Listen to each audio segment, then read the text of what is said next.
I'm Leka Devatha and I started flipping homes almost a decade ago. Since then, I have flipped dozens and dozens of homes, and although my returns expectations has drastically changed, my underwriting process remains the same. Today, I'm going to walk you through a case study of my last flip, how I acquired it and how I flipped it, and how I made a six-figure profit. So stay tuned.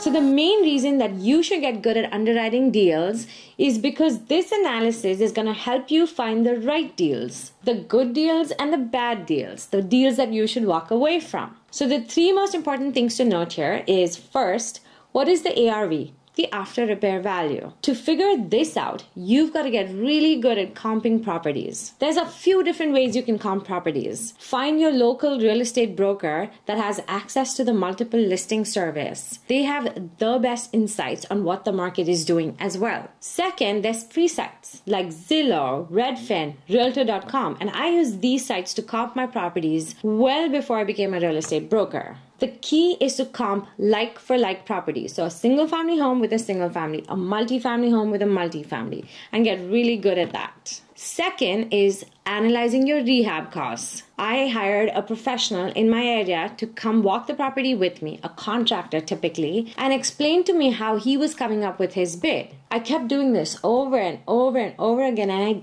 probably walked 100 properties. Now I can walk into a property, look at it, say, okay, this is the scope, so this is what it's going to cost me to fix it up. So get really good at rehabbing costs. Third, what is the profit I am seeking?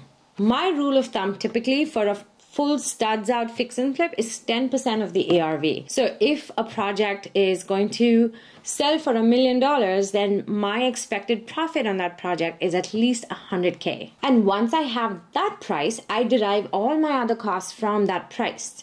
Now, what are all these other costs? Mainly the transaction costs, which is your title and escrow fees, your real estate commissions, your soft costs, which are your utilities, your property taxes, and your insurance, and your financing costs. Now, this is a big one. I typically use a hard money lender or private money lender to finance my rehabs. You need to find a lender that you can cultivate a great relationship with and that is easy to work with and that works for you. Once you have all these costs, those become your holding costs. And typically my rule of thumb is to have 6 months of holding costs in reserves before I even take on a fix and flip. Alright, so let's walk through my latest flip, how I underwrote it, and what the final result was. So sometimes when you do buy deals from wholesalers, they already have a price in mind. And that's still okay. As long as you know what all of your other costs come in at, you can either tell the wholesaler that that purchase price either works for you or it doesn't. Many times when a wholesaler gives me a property and says, this is my purchase price, I often go back and negotiate and say, hey, these are the reasons why this purchase price doesn't work for me. So it's really good for you to know what those costs are up front so you can take an educated guess on what your offer price should be. So I got a call from one of my favorite wholesalers about a split entry property in a suburb of Seattle. I got super excited because I had worked in that neighborhood before, so I went to look at it right away with my contractor. Now, the property was quite distressed.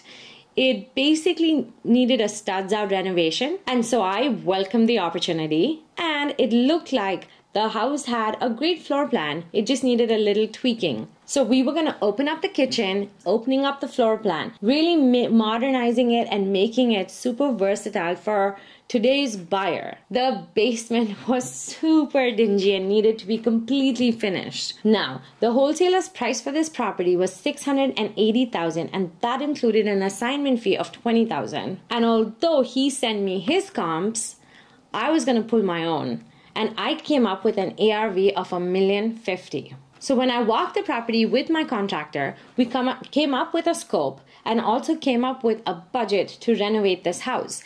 And our bid to renovate the house was $120K. So I walked the property with my contractor and came up with a rehab budget of $120,000 to completely fix up this house. So with an ARV of $1,050,000, a rehab budget of $120,000 and an acquisition price of $680,000, my net profit was going to be $137,000 after all expenses had been paid off. And those expenses included my transaction fees and my soft costs. That was a pretty good deal. I got super excited and decided to move forward. Now here's how the deal actually unfolded. We ended up holding it for 4 months, changing it from an existing layout of 3 beds and 2 baths to 4 beds and 3 baths. We completely changed the kitchen and the master suite, and we made that dingy basement. We took it from blah to bougie. We then listed the house for $1,050,000, got 3 competing offers,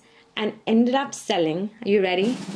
For $1,210,000. The total profit made on this deal was $272,000. Not bad for a 4-month hold time. So here are what my final numbers look like. Acquisition cost, $680K. Rehab costs, $120,000. Transaction costs, selling and buying, $92,000.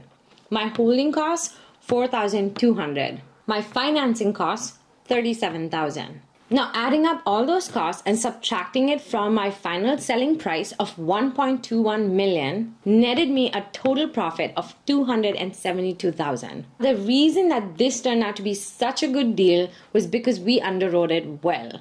Even just going into the deal, we were already making $137,000 of profit. Now in a good market, anything above that is just added gravy and bonus. If we messed up along the way and we lost a bunch of money, there was a lot of room to fall and fail. So that's why I like to have a much wider spread in my numbers and my profit. So going into the deal, I'm set up for success and not for failure. Hope this video helped you understand the basics of underwriting of fix and flip.